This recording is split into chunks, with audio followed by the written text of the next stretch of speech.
our record Keep On Dancing was moving up the charts. We were in high school, and one of our first tours we did, we missed a whole week of school for this, was with Dick Clark's Caravan of Stars. And I never will forget this. Dick Clark pulled us into a room before the show, everybody, and he said, look, be on time on this tour, be dependable, make sure your outfits are in mint condition. He said, remember one thing, when you're on that stage, make sure you give the audience everything you've got, especially with your dress, because remember, if you dress like the audience, one day you're going to wind up sitting in the audience, which means be colorful, be flamboyant if you can.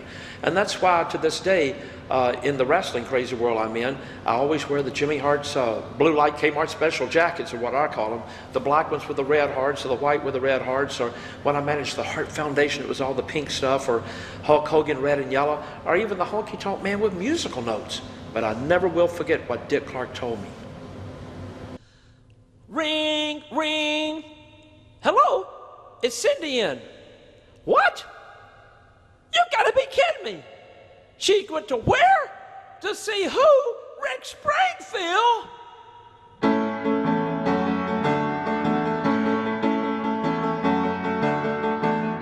I called my chick on the phone last night.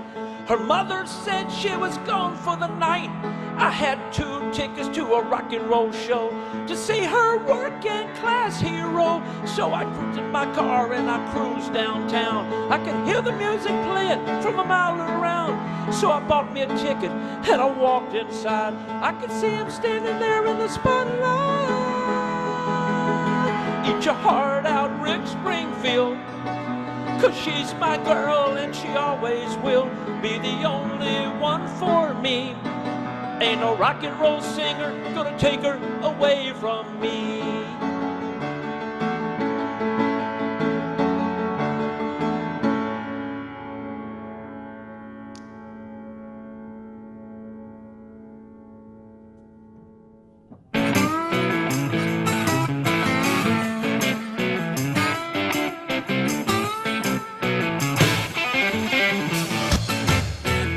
My musical memories kind of were about, my mom really kind of got me involved with it first.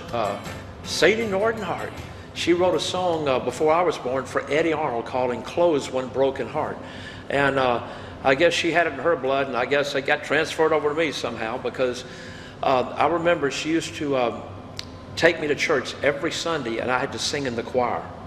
And then I had to sing solo. She had my hair all curled up. I mean, it was really, looking back at it now, I look kind of goofy back then.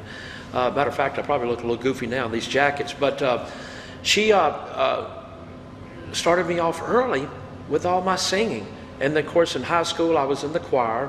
And that led on to me, helping form the group, the Gentrys. And like I said, lucky that she got me into the music business, because if not, I probably wouldn't be sitting here now. The way the Gentrys got formed, we were in high school, we really got out of it to cut class, because that way we all of us had last period study hall. Well, all we do is go to sleep in study hall, right? So they let us, there was a musical class that we could take. So they let us put a band together. And so we put a little band together, and we called ourselves the Gents at the time, G-E-N-T-S. So what we would do, we had 7 of us. It was myself, Larry Raspberry, Larry Wall, who was our drummer. We had Bruce Bowles, who was one of the singers. We had Bobby Fischer, who played saxophone and keyboards. And also we had Pat Neal, who was our bass player, and Jimmy Johnson, who played organ and played trumpet. So we had a little bit of everything going on. But we put a band together called the Gents, and there was a show that came through every year at the Mid-South Fair called the Mid-South Talent Contest. And so if you won that, you got a trip to Miami Beach to be part of a big show down there called Ted Mack's Original Amateur Hour, which is kind of like American Idol now. So we went down there. We won the talent contest in Memphis, and all of a sudden we drove to Jackson, Tennessee, and we took the train from Jackson, Tennessee down to Miami Beach to perform on Ted Mack's Original Amateur Hour. So we performed on the show, and after 4 weeks, the results came in. The Gentrys won. So the next trip, we went to New York City to appear on Ted Mack's and Radio City Music Hall, by the way. So 4 weeks after we performed, we won again. This is great. If you win 3 times, you got a record contract. In the meantime, though, that's when we had cut the record Keep On Dancing, and it became a local hit for us there. So it kind of made us professionals, is what they said. But they still made us go back to New York again for the 3rd time, even though they knew we were going to be disqualified, right? So we think we still had more votes we should have won, but it's kind of like everything else, you know. It's kind of like the wrestling business, you know. Anything can be changed at any moment.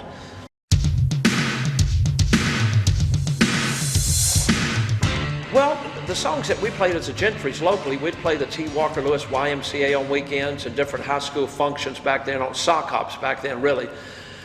And like I said before, the songs we do covers. We'd play Louie Louie by the Kingsmen, or we might do Twisted Shout by the Isley Brothers, and a lot of Sam and Dave, Hold On, I'm Coming, because, you know, being from Memphis, that was a big soul element in Memphis. You know, Nashville was always kind of country music, but soul music really came from Memphis, Stack's recording studio, and of course, Son had all the rockabilly stuff with Elvis and Jerry Lee Lewis and Carl Perkins, and so the music we'd do a lot of covers back then, because we really wasn't writing anything original. And originally what happened, there was a group called the Avantis, a black musical group called the Avantis that had Keep On Dancing out first. But they did a slow version of it. They kind of did like, keep on dancing, woo! You know, that slow version of that particular song. When we cut it, we just kind of speeded it up. And with the drums, where the drums kind of went, keep on dancing. So that's, I think, what made it unique for us, because even though it was a cover, a lot of people forgot about the original version that the Avantis had out.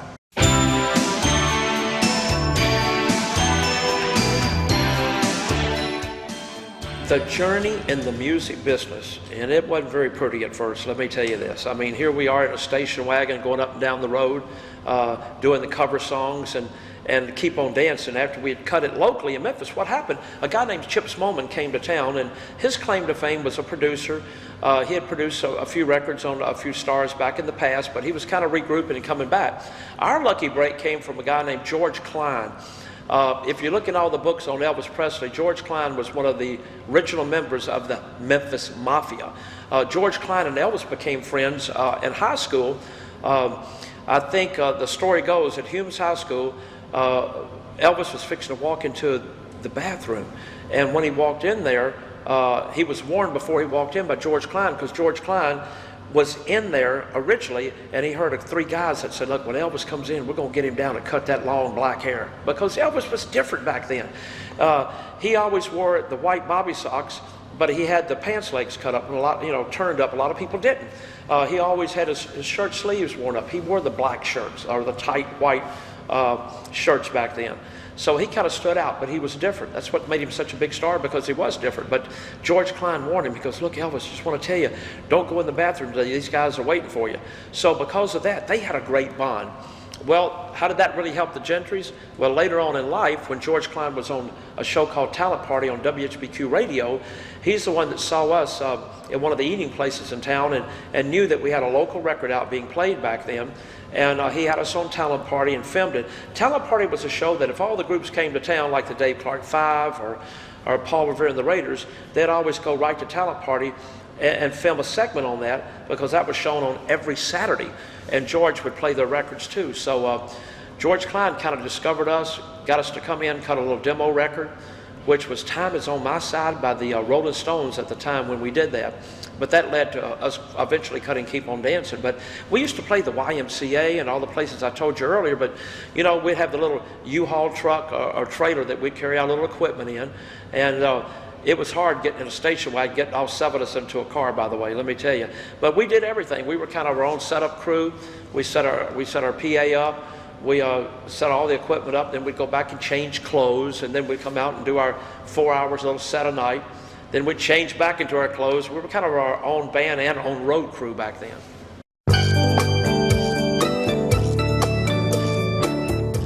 What was television like back then? Excited to be on the shows. It was great, because locally, Talent Party was the big thing for us. Then, of course, came the Ted Mack's Original Amateur Hour, that everybody was to see this all over the U.S., really.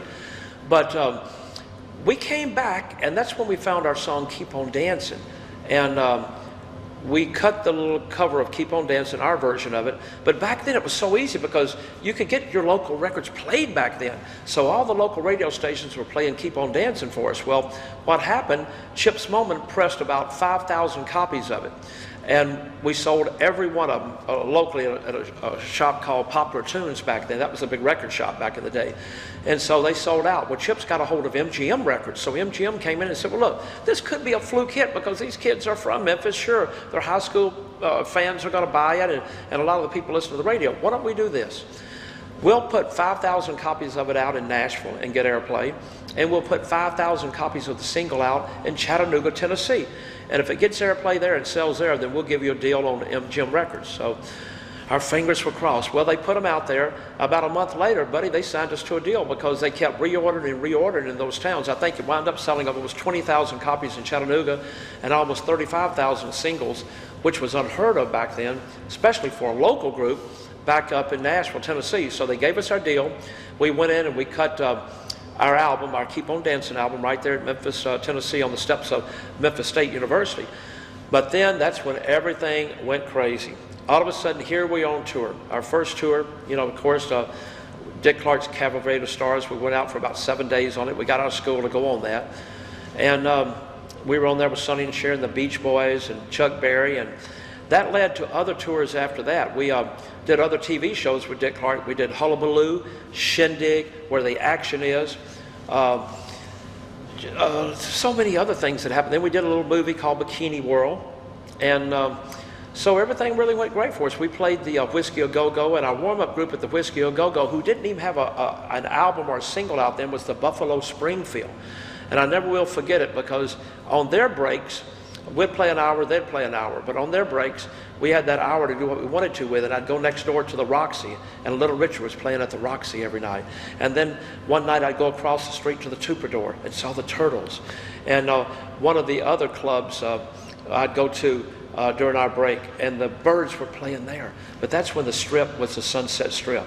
You know, it was such a hippie movement back then. You know, every was bell-bottom pants and long hair, and it was just such a great time back then. I'm glad I still kept a few memories from that era. You know, I'm a crazy person on saving all the memorabilia. I still have all my wrestling memorabilia, but I still have a lot of pictures from our days when we did tour. Some of my memories with some of the superstars now that were just starting back when we were, especially at one of our first tours with the Beach Boys, but unfortunately Brian didn't go on those tours back then. But I'd always remember Dennis Wilson, the drummer, would come to our loop. Back then, now of course the big hotels were back then with the Days Inn. No big Marriotts or any of those hotels. So he would come after we'd get through playing at night. Sometimes Dennis Wilson, may he rest in peace, would come by our hotel room, our little room that we'd have, and come in there. And we used to carry, sometimes the restaurants when we got out at night were closed back then. And so we'd always carry like peanut butter and jelly and, you know, loaves of bread with us on that we'd get during the day, because at night when we got out, nothing was going to be there for us to eat on, and usually you had to take a bus tour going to the next town anyhow before we checked in. But loved talking with Dennis Wilson and picking his brain about stuff, especially our drummer Larry Wall did, because, you know, Dennis played drums, of course. Some of the other Beach Boys were nice, but they were a little standoffish. Even among themselves, they didn't seem very close. On the stage, they were great, but they kind of parted ways, you know, when they got out of the buildings. The Buffalo Springfield, Neil Young, Stephen Stills, of course, were just two of the members in that. But it was great talking with those guys. And later on, if you look at one of our Gentry albums, the Sun album, I cut a version of Cinema Girl that Neil Young wrote, because I always loved that song when they did it live that night. When we were playing with the Buffalo Springfield, they didn't even have an album or a hit record out then. So all these songs we were hearing for the first time, Clancy Can't Even Sing, and Cinnamon Girl, and Burned, which was one of my favorite songs they had out. So it was fun meeting those guys. And then, of course, the first time we did American Bandstand, here we are from Memphis, here we are from the South going into the room, right? We go into the studio, and who is sitting in the chair getting makeup put on? Dun, dun, dun, dun, dun, Roy Orbison. And we're like, oh my God. And to this day, I wish we'd have got his autograph or taken a picture, you know?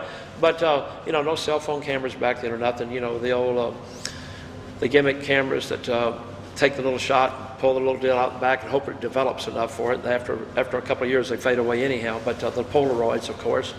But we played with the Grassroots on one of the shows we did with them. Some of the tours we did with the one of my favorite songs, Happy Together by the Turtles. And, you know, we had a great chance of playing the Brooklyn Fox, too, for Murray the K. His last show, his last Easter show was on Murray the K, was at the Brooklyn Fox in New York. And on that show was the Gentrys, us, Joe Tex. We had a guy called Dion who had Love Makes the World Go Round. We had Little Anthony and the Imperials, the Shangri-Las, the Young Rascals were on there, and Martha and the Vandellas. And it was just a great experience. We'd do 3 shows a day. Everybody would do 3 numbers. And it was just unbelievable. And it was such a great era back then. And of course, the music's changed so much now. It seemed like everything back then, even if it was a sad song about love, it was still a happy song about love. And that's what everything was about. I really miss that era of music. Matter of fact, every time I get a chance to go see anybody that we toured with, like Gary Puckett and the Union Gap or Gary Lewis and the Playboys, I still go out to see these groups. Well, you know, what happened to the Gentrys breakup took place, you know, year after year when you don't have the hit records and you're still making the towns, and all of a sudden you're not, I call it the main event, a wrestling term, but you're not the headliner in the music, and you kind of wind up being the second or third group on the show, which is still decent money. And you look like you might never have another hit record, even though we were trying to, going from different labels to different labels. One by one, some of the members started dropping out. To finally, it was just me, Larry Raspberry, and Bruce Bowles together. And then we had other members that toured and played with us. It finally came down to Bruce leaving. And then one day, Larry came to me and he said, Jimmy, he said, I'm going to change my style of music. He said, and the way we had it fixed, every time somebody dropped out of the group, whoever the last person left, except for the previous songs you already cut, anything you did in the future, you would own that name and you would own the rights to it. So it left up poor old Jimmy Hart. There I was standing in my backyard in Memphis, Tennessee in a drizzling rain, and all of a sudden I'm the last member left. But I didn't have a pity party. I didn't whine, I didn't cry. I put a new group together, and one of the members of the group was a guy named Mike Gardner. Now Mike Gardner later on ended up playing drums for Jimmy Buffett. But he played a lot of studio stuff, and he said, look, I want to introduce you to a friend of mine. His name is Knox Phillips, Sam Phillips' son. The legendary Sam Phillips, who produced records on Elvis, Johnny Cash, Jerry Lee Lewis. The list goes on and on. So we went to the studio, and as luck would have it, a guy named Shelby Singleton out of Nashville was putting together the brand new Sun label, taking some of the older stuff and putting it together with trying to find some new things to put out. Well, since we had a record from the past, you know, the Keep On Dancing stuff, and had a track record, he took a chance on us. So I wrote a song called Why Should I Cry? You Never Said You Really Loved Me. So we went in and we cut that song, and they released it, and all of a sudden, the new Gentrys, the Jimmy Hart Gentrys, we looked on Billboard, there we had a top 50 song on Billboard. So all of a sudden, we were back on the road again. And then on our first album, I will always remember touring with that, doing the stuff at the Whiskey A Go-Go with the Buffalo Springfield. So I remembered a song that stuck out in my mind so much, and it was Cinnamon Girl. So we went in and cut our version of Cinnamon Girl. We had a top 40 record off that. Of course, Neil Young, his old company, released his version of it, so he had a top 50. But, you know, he got the best of it because he had publishing and writers. But still, we kept going. We had Why Should I Cry, played off it, had Cinnamon Girl. Then I wanted to go to Europe. I convinced our producer, Knox Phillips, Sam Phillips' son, I said, look, if you send us to Europe, I know I can find some music over there. Because the big Beatle invasion was happening, and all the Bo Brumbos and the Beatles and Dave Clark 5, all this stuff was going on. And we had played with the Dave Clark 5 on some gigs anyhow. So as we were over there, I took my guitar player at the time, Wes Stafford, with me. We didn't know anybody. We got off, we didn't know where we were staying. We found one of those bed and breakfasts down on one of the streets over there. And we were walking by, just minding our own business one day, kind of window shopping, and I heard this loudspeaker come out from a music studio, and it was like, oh, baby, baby, it's a wild world. And I went, oh my God, I love this song. It was a guy called Jimmy Cliff who had this song out. Well, you know, sometimes it's better to be lucky than to be good. Well, Jimmy Hart, lucky day for us. So what happened, we saw where the song was coming out from, and it was a company called Island Records. So we walked inside, introduced ourselves, and we just happened to have an ad in Billboard that day. So the guy, the production guy there, he said, the Gentrys, he goes, you know what? I think I just saw an ad in Billboard. We didn't even know it. So we had a billboard on another one of our songs coming up, full-page ad. And I said, look, I just heard a song about, ooh, baby, baby, it's a wild world. And he went, oh my gosh, that's by a guy named Jimmy Cliff. And I went, really? And I said, can I buy a copy? He said, I'll give you a copy. Immediately, we went and shipped that back. Well, matter of fact, they did it for us. We shipped it back to Knox Phillips. He loved it. He cut it. We had to stay there for 2 weeks because we were on those little tours that you save money by staying in the place for 2 weeks, right? We were ready to come back home after the third day. So now we kill our time on it. We come back over to the States. We go in the studio, and all of a sudden, we cut Wild World. We had a top 10 record off of it on easy listening. And it got 98 on the pop charts.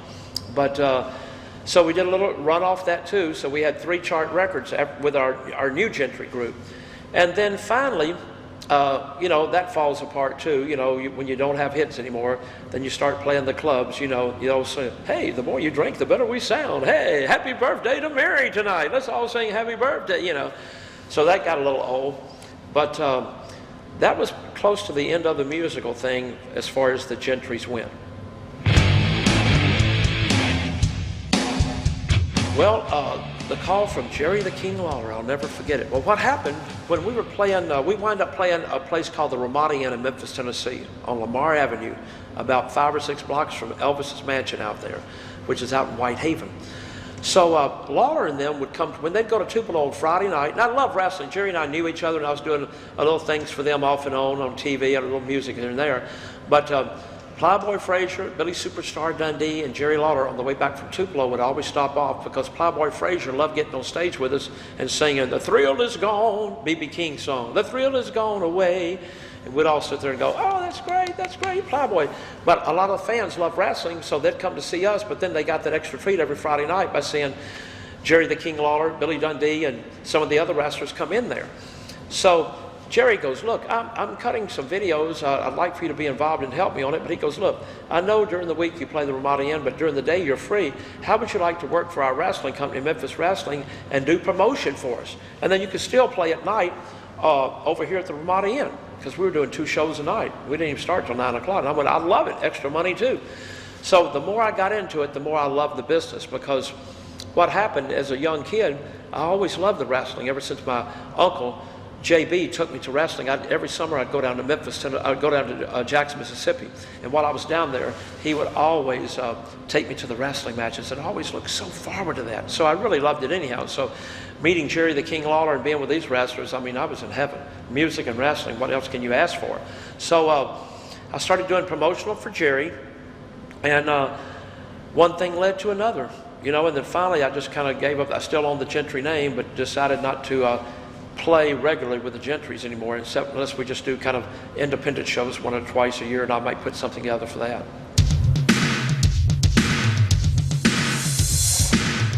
My early memories working on the music with the King, so I'll never will forget it.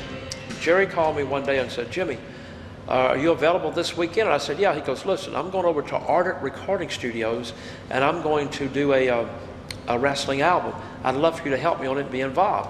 So I went over there, and Jerry really, we both became good friends after that. What happened is we were sitting in the control room after we did one of the songs, and we were listening to the playback. So the guys in there, they passed a wine bottle around. It came to me, and I said, I don't drink. I passed it to Jerry, and he goes, I don't drink either. I went, oh, that's pretty good. So then the guys lit up a little doobie and passed the cigarette around. I said, I'm sorry, I don't smoke. They passed it over to Jerry. He goes, hey, I don't smoke either. So I thought, well, that's pretty darn good. And I loved playing ball in school, and he loved playing ball. So, you know, every weekend we go out and we play either touch football or softball or whatever on the weekends when Jerry was off. So that's how we really started a good bond back then. That's how I ended up singing on some of Jerry's first albums that he put out. And then later on, that led to me cutting, of course, some wrestling videos. Well, I went back in the day when we put all this stuff together, music stuff together, the way it really worked back then was we had studio musicians, and we'd go in, and Jerry had the list he wanted. I think he wanted to do a song, Happy Go Lucky, and some things like that. I think one Beatles song on that too. He did a couple of numbers, and he did Bad to the Bone and a lot of cover songs, nothing really original back then. And I really wasn't, I was writing a little bit, but not, regularly trying to make a living off of it. So we did the albums, we did all that stuff, and then that led to me doing a lot of stuff promotion-wise with their company, like I said before. Then one day Jerry Jarrett came to me, and he goes, Jimmy, we've got a guy in town called Handsome Jimmy Valiant. I said, no, I love him on TV, because Handsome was really flamboyant. He'd come from New York, and up there it was more showmanship, and his interviews were great. And he said, can you cut a song on him? And I said, yes. I didn't know if I could or not. I didn't know if he could even sing, which he really couldn't. But me and my friend, we wrote a song called Son of a Gypsy. I come, flying into Memphis, TWA, tell all the ladies, Handsome Jimmy's on his way. And we had kind of the old rock thing behind it. So I took him in the studio, I cut the song on him. They gave me a camera crew where I could use the video for TV. Now in the meantime, Jerry Jarrett had come to me and said, look, we love you, we're going to give you X amount per week to help do publicity for us, but whatever you want to do, whatever Lawler wants you to do, you just, whatever he needs, you help him. I went, okay, great. I want you to remember what I said, whatever Jerry Lawler needs, you help him and do it for him. Got that? That came from Jerry Jarrett, okay, who ran the territory, the promoter. So we'd go and promote towns like Blytheville and Jackson, Tennessee, Blytheville, Arkansas, Jackson, Tennessee, Tupelo, Mississippi, places like that. So one day Lawler goes, well, look, don't go to Tupelo tonight don't go to Blytheville tonight because I want you to do this musical concert with me. I said, okay, great. Now remember, Jerry Jarrett's the one that told me whatever Lawler wants, that's what you do. Okay. So we do the concert. The next day I go to TV, Saturday morning. I picked Jerry Jarrett up at the airport, and he goes, how did Blytheville do last night? And I said, I don't know. And he goes, why? And I said, well, I wasn't in the town. He goes, why weren't you there? And I said, well, I was in a concert with Jerry Lawler. He goes, oh, how did it turn out? I went, oh my gosh, it was sold out. About 1,000 people for it in a movie theater. He goes, okay, that's good. So he goes to TV, and he finds out that Blytheville that night only did about $600. Well, it wasn't because I didn't promote it. The card was not very good. You know what I mean? So that took place. So when the TV's over, Jerry Jarrett comes to me and goes, Jimmy, we love you, but I've got to teach you a lesson. He said, you got to be fired. And I said, fire me for what? He said, for not going to the wrestling show, it only did $700, and you went with Jerry Lawler, and y'all always had 2,000 people there. I said, but you're the one that told me if Lawler asked me to do something, do it for me. He goes, well, I did, but on this case, hopefully we'll use you again. Well, buddy, you could put a knife in my heart because I love the business. And I stood there at Channel 5 TV as all these cars drove off on a cold day. I'll never forget it. And I said then, you know what? If the wrestling business is like this, I don't want to be part of this at all. And I made my mind up. But in the meantime, I had that song that we cut on Jimmy Valiant, the master for it, and we'd shot a video on it too. So I didn't say nothing. I let them ride off in the sunset. Lawler called me and goes, what happened? I said, King, you own part of the territory. I did what you asked me to do. And now you don't go to Jerry Jarrett and say, hey, look, Jerry, here's the situation. I asked Jimmy to do this. You told him to do what I did. So I don't think that's right. But he didn't do it. So I said, okay. So I went back home and put my little Gentrys stuff together, started doing some one-nighters again. Well, then all of a sudden, in about 2 weeks, they called me. Jimmy, Jerry Jarrett. Hey, Jerry. Listen, remember when I asked you to cut that video on Jimmy? Yes, sir. Did you do it? Yes, sir, I did. He goes, what about that song? I said, yep, I did it. And he goes, well, I know you played it for Lawler last week. Lawler says it's great, and Jimmy Valiant does too. Well, we want to switch him babyface because he was doing the heel thing then. And so I said, I'm sorry, Jerry, I'm not going to give it to you. And he goes, what? And I said, listen, you left me standing in the cold weather and drizzling snow and drizzling rain on something that I love doing, on something that I didn't do anything wrong on. This wasn't my fault. You asked me to do it, and I did it. And I said, if this is the way the wrestling business is, I don't want to be any part of it. So then, a day later, they had Lawler call me. and I was always a sucker for the King. I always loved the King, you know. He called me and goes, Jimmy, what about the tape? What about this? He goes, you know what? I'm fixing to switch heel again, and I want you to be my manager. Well, at first I was like, I said, I better play a little hard to get. I better wait this out a little bit. Don't seem too anxious, okay? Because it could be another trick. So I said, no, King, I don't want to be part of it. I'm sorry. I don't want to be in this business. It's too cutthroat. Forget it. He goes, do me a favor. Will you ride with me to Blytheville tonight and let me talk to you on the way up and on the way back? And if I can't convince you to be my manager, to be on TV, and to give me these tapes back and the record thing, he just, then that's okay. So of course I rode up there with him. He said all the right things. So the next thing you know, I'm on Saturday TV, Jimmy Hart managing Jerry the King Lawler.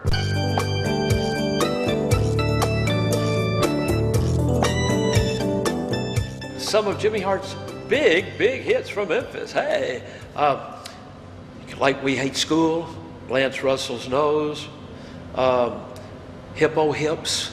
Yes, these were the biggies, folks. And Son of a Gypsy by Handsome Jimmy Valiant. And even an original version of Eat Your Heart Out, Rick Springfield. But what happened on that, once I got my foot in the door with the King and started doing my wrestling, I started doing a little bit more songs for these guys, because we did videos on them back then.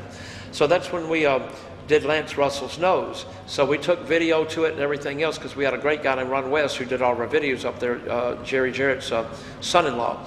So what we do, I'd write the song, send it to them, and they'd put these videos to it. Well, by doing Lance Russell's Nose or Wimp Busters and all these songs like that, it just turned out to be really a very lucrative thing locally for us, because we'd go back and sell those CDs for like, or singles for like $5 each, you know. Because see, back then, nothing was guaranteed money. When you hit the road in wrestling back then and all these little shows that you'd go to, sometimes they'd let you have a gimmick table too. Sometimes you made more off your merchandise than you did what you made on the house. But that's how I got to write the little funny songs that we did, and they would put them on video for me. And I think that's what really helped Jimmy Hart get over as a character more too, where you just wasn't one-trick pony, where you just went out to manage and you went home.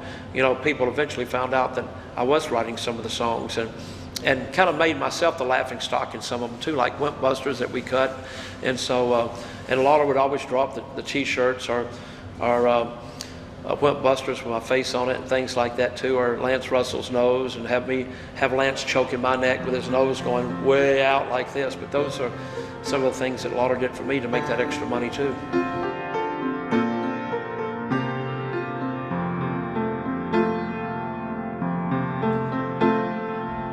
I found a program stuck back in a drawer.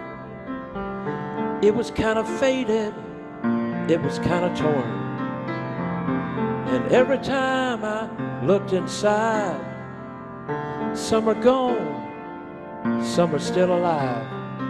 I watched them every Saturday on TV. I couldn't wait till they climbed in the ring. And Monday night memories are all I have to remind me of you. Monday night memories are all I have to remind me of you. Well, what happened to me, I had probably the greatest phone call of my life from Hillbilly Jim. Back in the time that we were in Memphis, WWE, or WWF back then, was kind of going into different territories and putting their TV on there. And oh my gosh, I mean, these people were up in arms. All these territories, they were just, oh my gosh, it was like a nightmare. I mean, if you mentioned the name WWF back then, it was like you were committing suicide for yourself. I was in Memphis, and I never will forget it. On that Tuesday, me, the Dream Machine, Coco Beware, and I think Big Joe LeDuc, we were riding together going up to Lexington, Kentucky for that particular shot. It was snowing. We got all the way to Lexington, Kentucky, and there was a sign on the door, wrestling postponed. Nobody even thought to get a hold of us at all for that. Well, that was kind of the straw that broke the camel's back for me. We came all the way back to Memphis, so I'm sitting at the house, and snowy day, and I get a call from Hillbilly Jim. And Hillbilly Jim calls me and goes, Jimmy, Hillbilly Jim. We knew him as Harley Davidson for us. And so he called me and said, look, He said, you know, WWF's trying to get a hold of you back then about they want to see if you'd be interested in coming to the territory and being part of this show called WrestleMania.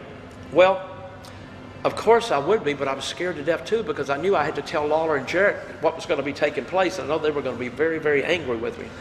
And I said, and what happened before that though is when I was in Louisville the week before, I had a phone. We'd always, before we'd go eat and go to the building, we'd always, you know, call our homes at home on a payphone back then, no cell phones, of course.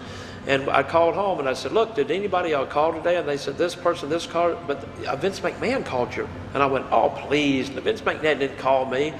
And they said, well, I got this number here. It's a 203 area code. And I said, well, I'm not calling that number. I think it's one of the wrestlers playing a joke. So I didn't call the number. Another week goes by. Evansville, Indiana, the same thing. Go to the building. Before the building, use the payphone outside. Call home.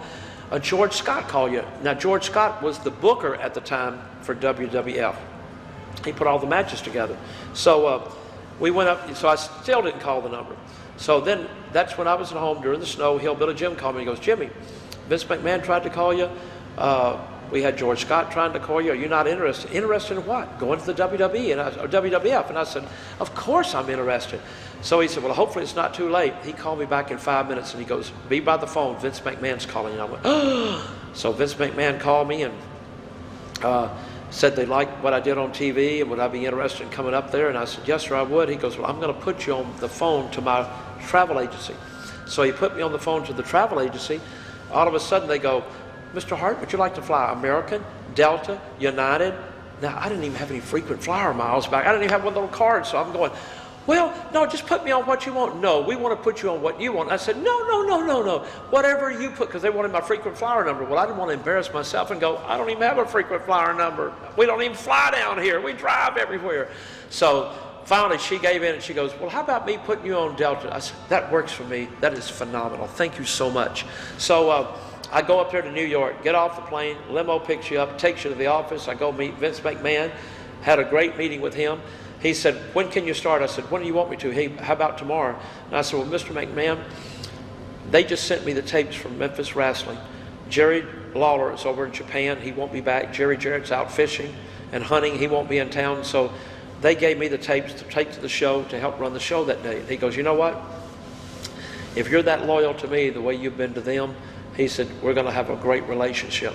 Got on the plane the next day, flew back, did the TV show there, snowing outside, had a small crowd in it, but we knew the ratings were going to be tremendous on that one show, so I thought, what can I do to help me get out of this situation I'm in?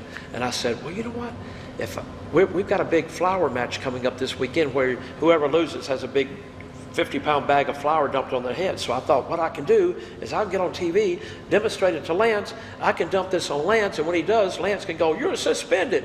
And I'll just dive underneath the ring, lock myself underneath the ring for the whole show and stay under. That'll be great TV. And plus, I'm really getting suspended, so it really works out. So we did all that on TV. Then all of a sudden, the show's over with. I go home. We're snowed out the next few days. Jerry Lawler comes back into town. In the meantime, I told Plowboy Frazier that I was leaving the wrestling and putting my Gentry group back together again. I lied to him because I knew he was going to run to Lawler and tell him right off the bat, which he did. So Lawler comes to my house and he goes, how was TV? And I said, good. He goes, Plowboy tells me you're leaving. Can I talk to you to stay? And I said, no, sir, I can't. I said, well, Jerry, I'm going to be honest with you. I'm leaving to go to the WWF. He goes, what? He goes, oh my God, Jerry Jarrett's going to be upset with you. And I said, I'm sorry. So he calls Jarrett. Jarrett says, I'm suing Jimmy Hart. I'm suing the WWF. And I went crazy. I went, sue me? Sue me? I said, I'm suing this promotion for impersonating a wrestling promotion all these years. And so I went to New York, and the rest was history after that, you know.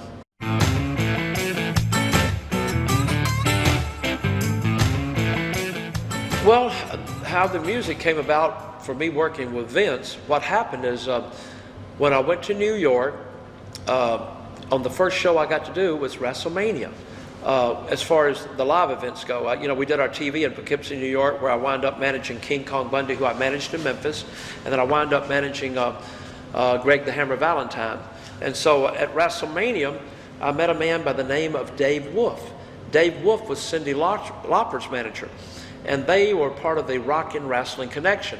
Well, at the time, part of WrestleMania, there was a two-part of it, the show, of course, but then when it was over, Dave Wolf wanted to bring Dick Clark's people on and Cyndi on and everything and do a rock wrestling album. Well, I guess Dave Wolf had followed my career in Memphis and knew that I did a lot of the music down there. So it kind of worked in great for me. So after the first WrestleMania, a few months later, they approached me about doing a song for the first wrestling album. And Rick Derringer was on it, and of course Cyndi Lauper, and a cast of others, Leslie West of Mountain. And so they asked me, did I have original song? Well, I knew in Memphis I had a little original song I'd done called Eat Your Heart Out Rick Springfield, which was a novelty song. I guess I was kind of like the Weird Al Yankovic of wrestling before there was a real Al Yankovic. Him doing those parodies, I kind of did Memphis parodies. So I gave them a copy of it. They cut it their way with Rick Derringer playing guitar, Cyndi Lauper singing backup on it. And that's how my musical thing got started for them. So on the second wrestling album, they came and said, look, I know since you did this song, you've been doing some other theme songs. So I said, well, I do have a couple of songs. I have one called Crank It Up, which they did for the Young Stallions. Here's a song for Honky, which they did with Honky on there. And then I had one for the Demolition, Axe and Smash. And so Rick Derringer sang that for me, which was a big thrill because I knew him back from our early tours with the McCoys, with Hang On Sloopy. So we had songs on that album, and then that just led to me doing other songs, me and my partner. I mean, we did so many other theme songs for WWE and WCW.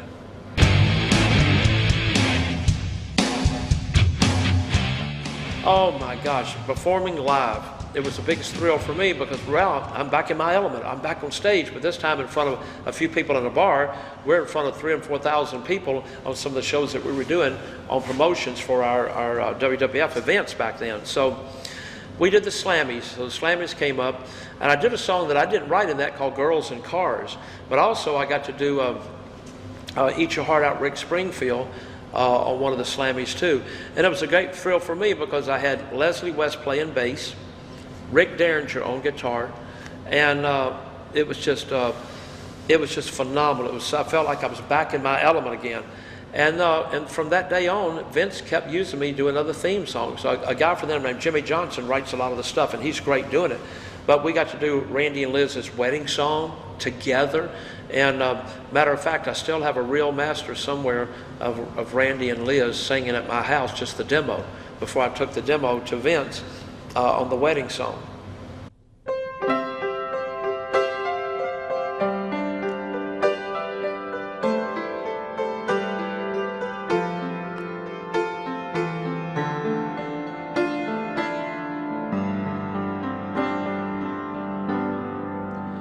When you came into my life, you made me realize I was the only one. Then you took me by the hand and made me understand I was the lucky one. And I never felt like this before. Together, just you and me together, our love will last forever. Just you and me forever.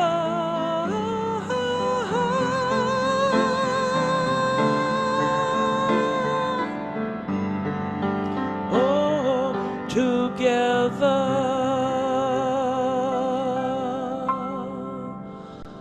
Well, you know, from start to finish, the way a lot of the ideas took place with the music, especially up at the WWF, is I'd kind of get with my partner and I'd see somebody who I thought might need a song, and then I'd go to Vince and play it for him. And I'm telling you, I don't think we might have had maybe one thing turned down ever. The Repo Man song, loved it. Snuka song, loved it. The song we did for Greg, Honky Tonk stuff. Everything I did, I tried to really fit that character that I was hoping Vince wouldn't turn us down on anything, you know, which he didn't. Even Together, like I said, the wedding song by Randy and Liz, he loved the lyrics for that. He loved everything about it. Jimmy Johnson kind of jumped in and put a bridge to it for us, which he did a great job of doing that. But like I said, nobody really kind of directed us in any direction. It was so great back then. I mean, you had access to Vince all the time, you know, because he was with us all the time. And you didn't have to knock on a door and go have a big private meeting with him or set something up a week ahead of time. He was like one of the boys.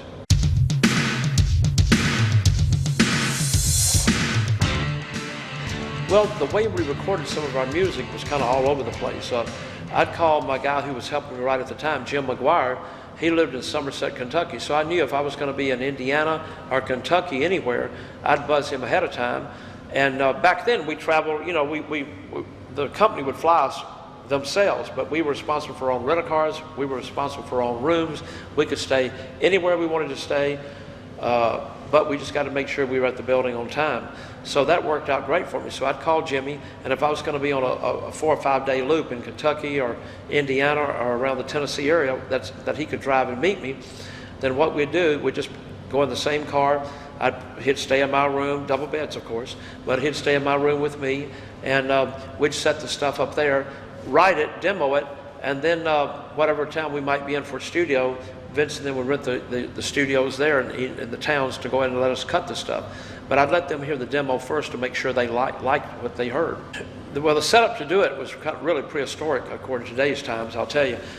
We just had like a little a recorder, and what we'd do is we'd go in and we'd go over it a couple of times and try to get it on one take, vocals and all, just enough to let the powers to be hear it. Then if they liked it, then we'd go in a major studio. But you know, the equipment back then we used, if you look back on it, I don't know how we even came up with anything, if you want to be honest about it.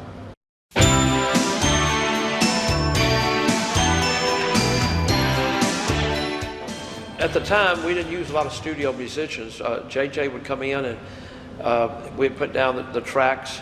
He'd play a little guitar, keyboards, and then we'd overdub it, and we'd do our vocals and stuff. And then as far as the raspers go, we'd get them in, and I'd get in front of them on a mic. Sometimes they didn't sing and couldn't get it the right way on the timing on it, so I'd set a mic up for me, a mic up for them. We'd put a shield in front of us, like a separate little booth, but the windows, they could see it. So I was soundproof, they were soundproof. But I'd do it like they would see me, like if it was the Rougeau brothers, All American Boys, you know, it's from Montreal to Memphis, parlez-vous français. And they would see me mouthing, and they would sing at the same time, and I'd put my voice on with them, but then I'd take my voice off. So they could kind of really sing along, because they could hear me in the headsets, and I could hear them in the headsets. So I just pulled my voice out of it, but they would sing along with it after we went over 4 or 5 times, you know. And I'd just give them the cue, come in, you know, and then they could see me through the little glass booth on my side, because they were just those portable little stands back then that you could roll back and forth.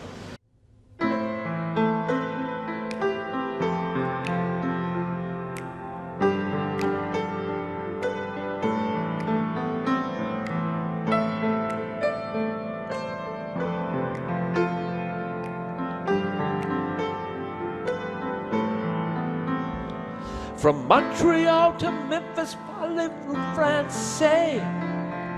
Tell all the girls the Rougeaus are on their way. They don't like heavy metal, they don't like rock and roll, but all they like to listen to is Barry Manilow. They're all American boys, all American boys, all American boys. They're all American boys. You know, Jimmy Johnson's involvement with the music was already in place when I got there. So we didn't want to step on his toes, and a lot of the stuff he wrote I thought was great. But our stuff was just a little bit different. For the heels or bad guys, I'd always write something a little funny where we could kind of laugh at ourselves, and the fans could too. Like one of the words to one of the little lyrics to the Rougeau brothers, we don't like heavy metal, we don't like rock and roll. All we like to listen to is Barry Manilow. Well, that means the wrestling fans would boo the heck out of them, because you really wasn't hip if you were a guy and your favorite group was Barry Manilow, you know? So I always tried to make stuff that people either make fun of us or laugh along with us. Johnson's stuff was a little bit more serious, which made it a great combination because everything just wasn't heavy metal or everything just wasn't funny. So that really worked out good for us, and Johnson's still a good friend today.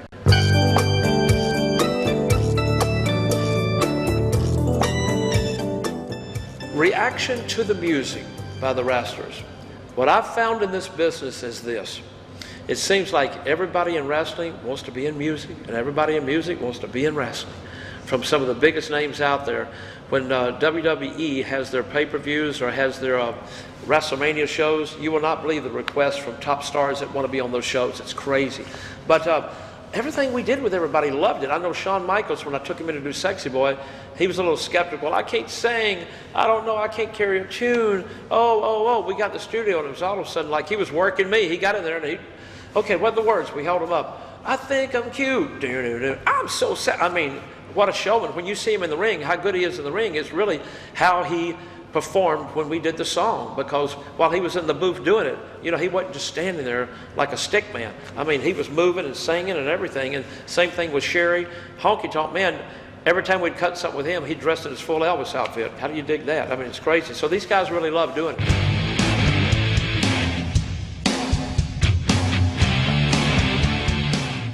Well, you know, some of the WWF wrestlers really had musical talent. I knew some of them in Memphis before I came up there, like Coco Beware. I managed him in Norville, Austin, and Memphis as PYT Express, the Pretty Young Things. And I knew he could already sing. I knew that when I did the stuff with Sensational Sherry, I'd heard her before singing kind of off and on in some of the dressing rooms, so I knew she had a little musical talent. Even Shawn Michaels, when Shawn always told me, I can't sing, but he did a great job on Sexy Boy, one of the songs that we wrote. The $1 Million Man, Ted DiBiase, he said, I can't sing, but I can talk the heck out of a record. So that's how we kind of did that song around him, the $1 Million Man, Everybody's Got a Price.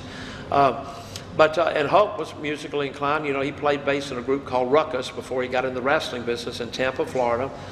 And Honky Tonk Man, he could actually sing a little bit. All the stuff we wrote for Honky, it was a kind of singing, talking thing, but he was able to do it really, really well. So a lot of my stuff we did, we focused on him. The Rougeau brothers did a great job. All American Boys.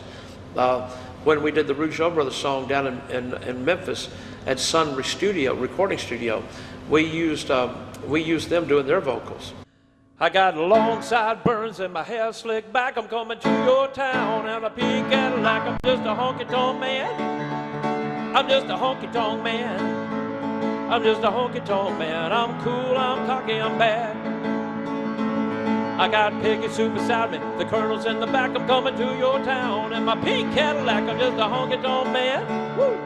I'm just a honky-tonk man. I'm just a honky-tonk man. I'm cool, I'm cocky, I'm bad. I'm just a honky-tonk man. I'm cool, I'm cocky, and I'm bad. Woo, yeah.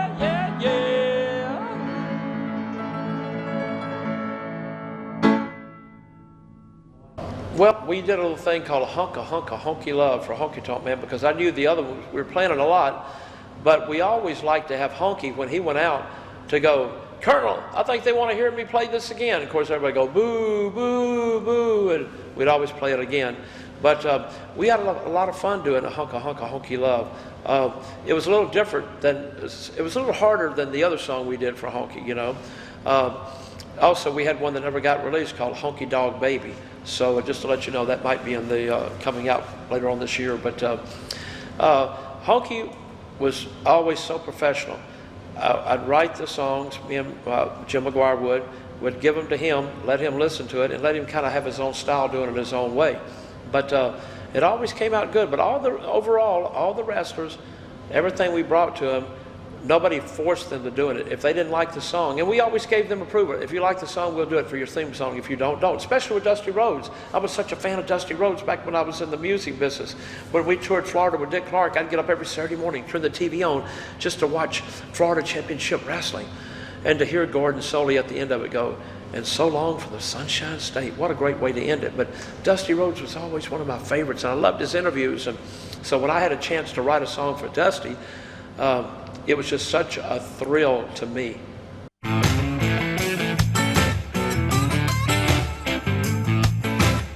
How did we find the singers for some of the songs that we didn't do the wrestlers on? Well, it was pretty easy, really, because still to this day, when you mention the word WWF or wrestling, you know, for some reason, people just love it, whether they grew up on it, whether their parents watched it before them, but they still want to be part of anything that lets them be part of doing something like that. So having the singers was easy. We just called different people that we thought had a voice that would fit on it. American Made, Todd Plant in Tampa had a good raspy voice. We let him sing American Made. The couple, I forget their names now, that sang the Together song for Randy and Liz, they were really, really wrestling fans and put more into it than just hiring a studio musician going, hey, can you sing this song here and we'll give you 150 bucks.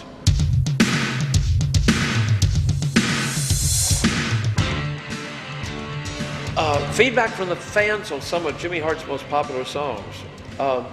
Well, everybody, of course, loves Sexy Boy by Shawn Michaels. Later on, the Demolition song, because it was a little bit heavier, loved that. Honky Tonk songs, it was kind of a love-hate on those. I think the people really loved it more than they hated it, but they wanted to play like they hated it because they hated Honky so much back in the day. But for some reason, the Rougeau brothers, people always liked the dadgum Rougeau brothers song. I don't know, because maybe it was nerdy or something, I don't know. But they liked that. The Mountie, when we had Jock finally doing the Mountie, we had a hard time for him to do that because he was convinced that on the line where it goes, I'm the Mountie, I'm happy, I'm gay, he goes, wait, no, wait a minute. I said, Jock, that means happy. Oh, I see what you mean. I said, you put the wrong meaning to it, Jock. You had the wrong meaning, not us. So but that, we always got a lot of good requests for that too.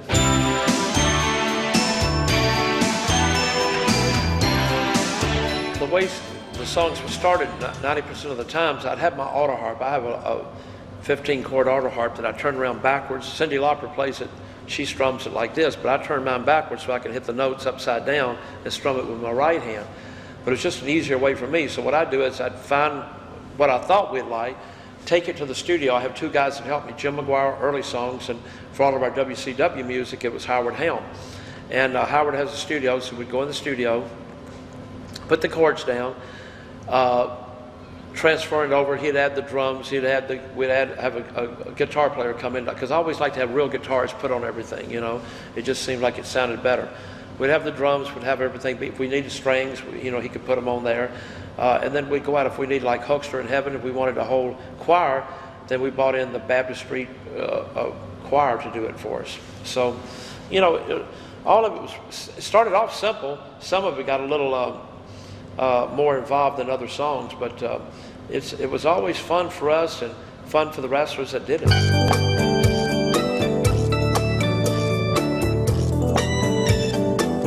Well, what happened to us back in the day, nobody got behind the curtain. Nobody saw what this business is really about. It was more tongue-in-cheek, you know. But we never let anything out that here Jimmy Hart wrote Sexy Boy by Shawn Michaels, but yet we're fighting him, you know what I mean?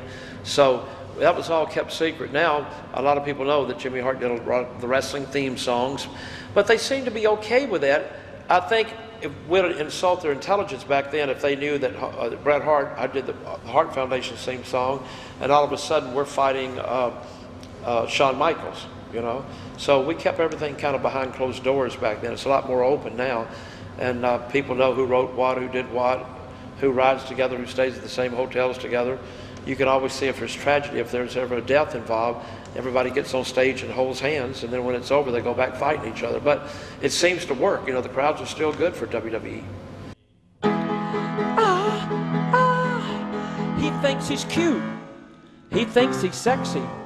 He's got the looks that drive the girls wild. He's got the move that really moves them.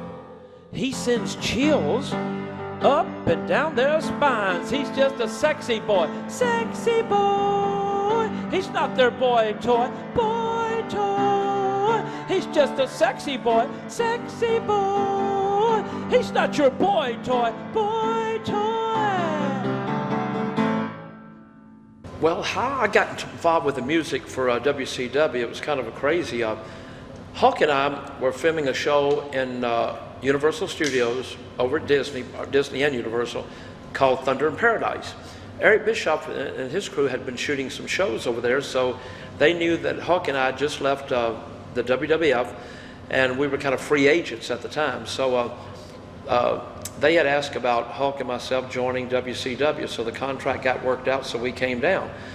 And Eric and them at the time had been using these sound bites, incidental songs, where there was a catalog out there that you could pay on and use these songs for the X amount of years, or 6 months or a year. It's according to how much you kept updating it. But it's stuff that you could never put on an album, you could never really do anything with. So they thought about doing original stuff. They knew I'd done some stuff Eric did up in New York. So he said, how would you like to come on board with another job and do a lot of our music? And I said, oh my gosh, I would love to do it. So that's when I used Howard Helm out of Tampa. We have a studio there. So every time somebody needed a song, we'd go in the studio and write something for them. It started out, I think our first song with them was American Males with Buff Hat Bagwell. And we did that. And then all of a sudden we started writing the Nitro Girl themes, and a lot of the things that we did, the NWO song for them, the Wolfpack song, and it just escalated there. I think we wound up doing about 102 songs altogether, which is in their catalog down there. So when WWF came in, when they bought all the tapes from WCW, they thought they bought the music rights too, but they really didn't buy the music rights. So right now, we're in kind of dilemma because WCW owns the publishing. Howard and I have the writers. But if WWE uses those songs, there's no way for them to make money off of them, because off airplay, Howard and I would make the airplay money. WCW would make the publishing money. So that's why you don't hear a lot of those songs on any of the tapes that you see coming from WCW that we did back then. They took the songs off, and Johnson is kind of redoing some of the songs for them. So a lot of the fans have been upset with that because they want to hear the original song. So we're making an effort now through our lawyers to see if we can work some kind of deal out with WCW that we can release finally a WCW 40-song album.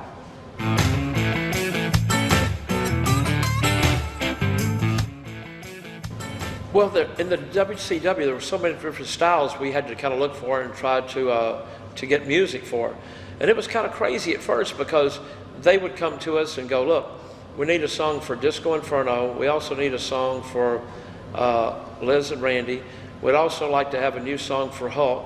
So on my days off, we'd go into the studio and I would take a video and put it on TV. They gave me everything we needed to supply ourselves with. I would take a video, put it on TV, and let Howard look at the way they came down the aisle, look at their characters. So that way it really helped us sitting down writing these songs. It was really kind of a shortcut doing it like that. But it was a lot of fun too. And nobody does. It was kind of like doing a movie, a score for a movie. You know, I guess they take it, what I've seen before, they look at a movie and see, oh my gosh, here comes the girl that's walking down the hall, and we know that there's a monster in the house. So, you know, they put the eerie songs behind that. So it's kind of the way we did everything back then. And it really helped us very much. Like Diamond Dallas, he was kind of, you know, he got with us and said, you know, I want something close to grungy type stuff. So we were able to do that.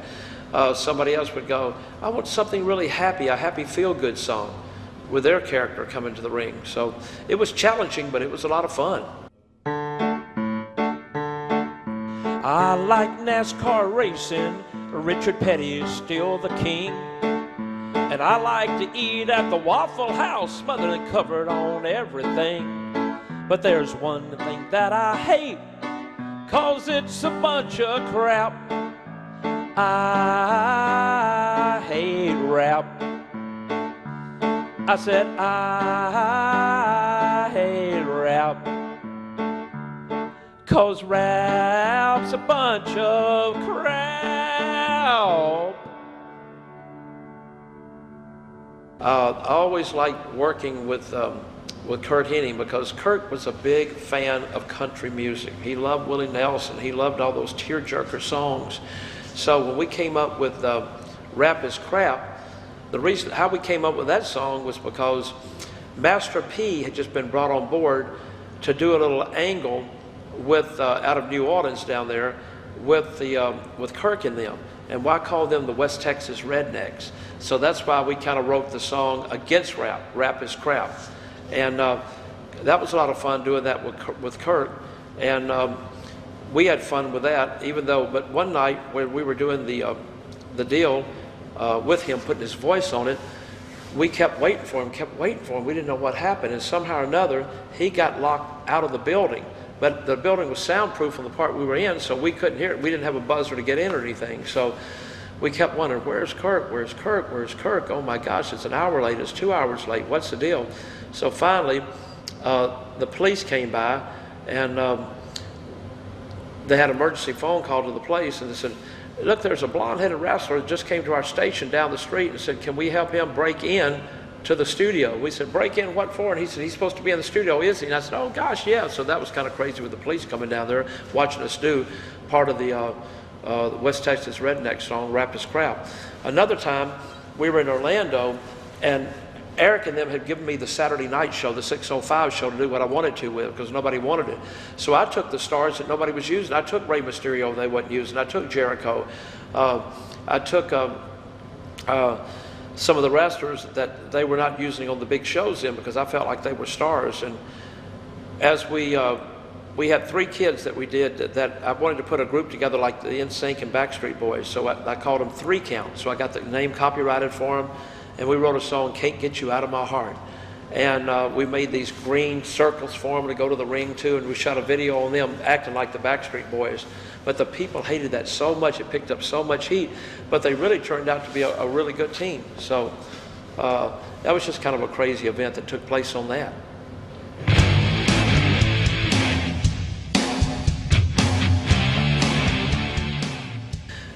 Well, the avenues for music after WCW, I thought were going to be 0. But all of a sudden, a friend of mine, Brian Knobs, came to me and said, look, we've got some people that want to back a wrestling show. And I said, well, look, why don't we have it at Universal? Because I knew Pam Warren up there. I knew her from our WCW days when we used to shoot there. So I went and talked to Pam. They gave us a studio. And the rest was history. We brought in a lot of great names back then. We had Snuka. We had Hacksaw Jim Duggan. We had Hulk Hogan. We had the Road Warriors. We had Bobby Heenan. Kurt Hennig, just to mention a few. But of course with that you had to have music done. So that was another chance for me and Howard Helm to go back in the studio to cut a lot of original things on some of these iconic wrestlers. And so that's what we did. And we put together a great soundtrack for it all, we thought. We had a great theme for the XWF, and we had the X-Girls out there for us. And so with those girls on there, we had music for them too. So it was the same principle in writing. You know, we just looked at the characters, and you know, here's Piper's song. We knew that's a no-brainer. It's going to be bagpipes. We knew Hacksaw Jim Duggan. Ho! We know it's going to be dun dun dun dun dun. You know, so like to this day, still some of the best music I thought we did was part of the XWF theme songs.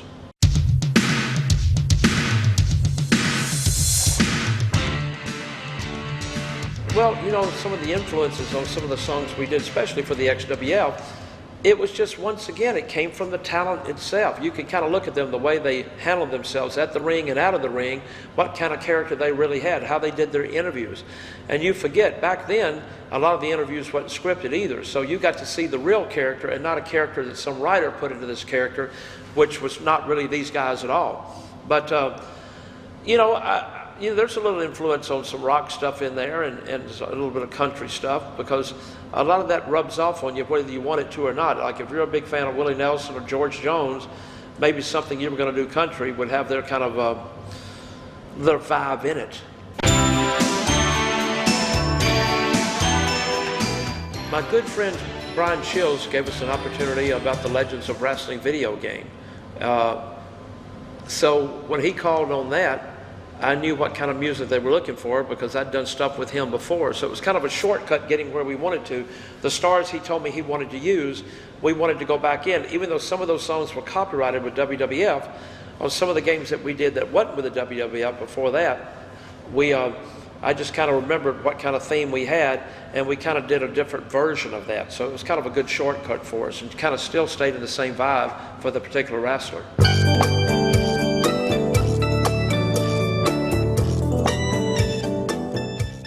You know, the music that we did back then, like I said, we wanted our fans to like it too. I know a lot of people just write to be writing, but we wanted our fans to really be involved, because I've always felt that music was so important to the character.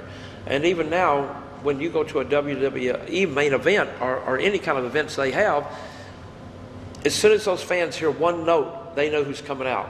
If they hear they know that's Shawn Michaels. If they hear, oh, what a rush, they know that's going to be the Road Warriors, a video on them or whatever you might see on it. And even to the Honky Tonk Man's thing, when you hear that guitar go, din, din, din, din, din, din, din, din. And that's what we always like to put things on the front of our songs too. American Dream, Dusty Rhodes, where you got the three black girls going, he's American Dream, that cowbell, boom, boom, boom. The fans know right off the bat, that's the dream coming out.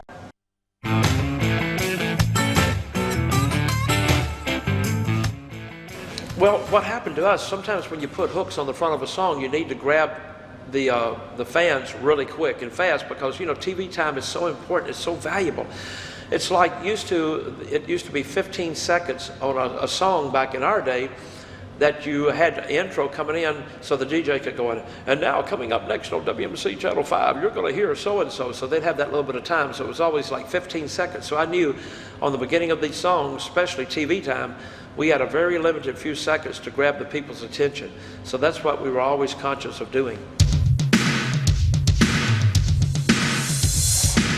Well, you know, I still get excited when people come up and go, Jimmy, keep on dancing. Oh, thank you. Or sexy boy, or I love that song, or I'm the Mountie.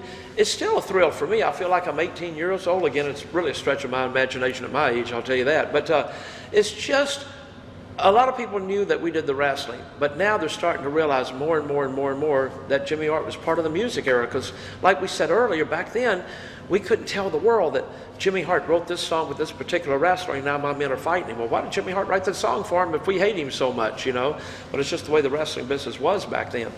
Now it's a little bit more out in the open, but it seems like year after year, with the technology that's out there now, with the internet and YouTube and all these things and all these videos of some of the songs that we did, and it always says written by Jimmy Hart or whoever, it's really been a thrill for me to let people know that we just wasn't one-trick pony, you know, just a wrestling manager, that you could do music and do other stuff. So with this happening now, what we're doing here today, and this finally coming out, letting the people know what we really were involved doing the music, it's really a thrill for me for doing this.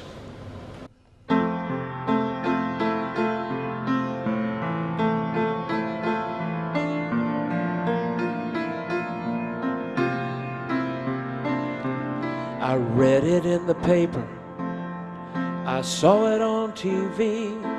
I guess there'll be an empty seat when I wrestle in Wembley. At first I tore my shirt, then you tore my heart. I knew you were a Hulkamaniac right from the start,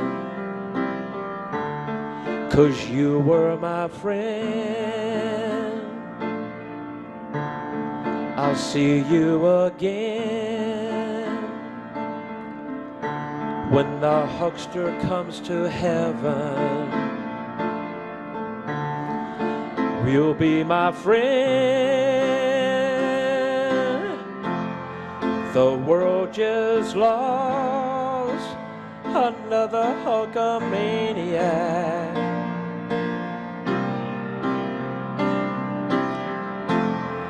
And I know Hulk's love will never bring you back, 'cause you were my friend.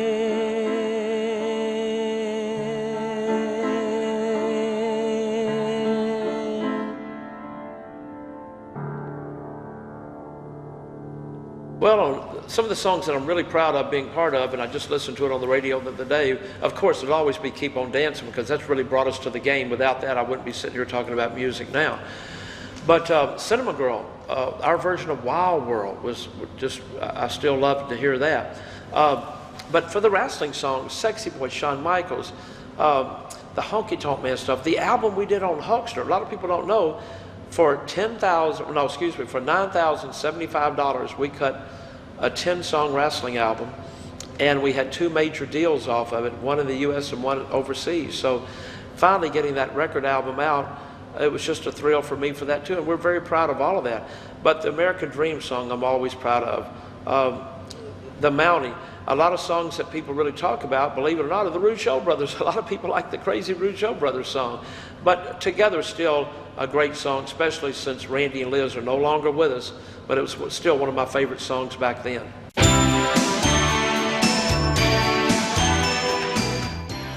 Well, first of all I can say to all of our fans out there, and I don't want to sound so corny or tongue-in-cheek, but, you know, it's right. Without you guys, you know, we wouldn't even be here, and that's the truth. And I've always been so grateful that of all the great managers out there, Bobby Heenan, Mr. Fuji, Fred Blassie, the Slickster, Paulie Dangerously, Jimmy Cornette, Captain Lou. I mean, all these guys are more worthy of a lot of the knowledge you have given them, the mouth of the South, Jimmy Hart, you know. And I'm just so grateful that y'all kind of latched onto the character. And whether you booed me or whether you cheered me, without you guys, we'd be nothing. So all I can say is this: don't send me no flowers, because I ain't dead yet. We still got one last bit of gas in the tank.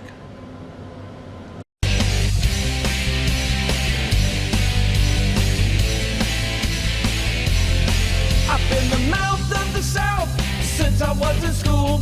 I watched wrestling before it was cool. Who would ever think that I'd live out my dream and wind up on the cover of a wrestling magazine? Hogan is American made, and the only real giant is still Andre. Jerry Lawler will always be the king, 'cause we are the legends of wrestling. Ray Roddy Piper, Bret the Hitman Hart, Bruno San Martino, they were legends from the start. Mr. Fuji, Bobby Heenan, and the Macho Man, and even Captain Lou, they will always be my friends. Hogan is American made, and the only real giant is still Andre. Jerry Lawler will always be the king, 'cause we are the legends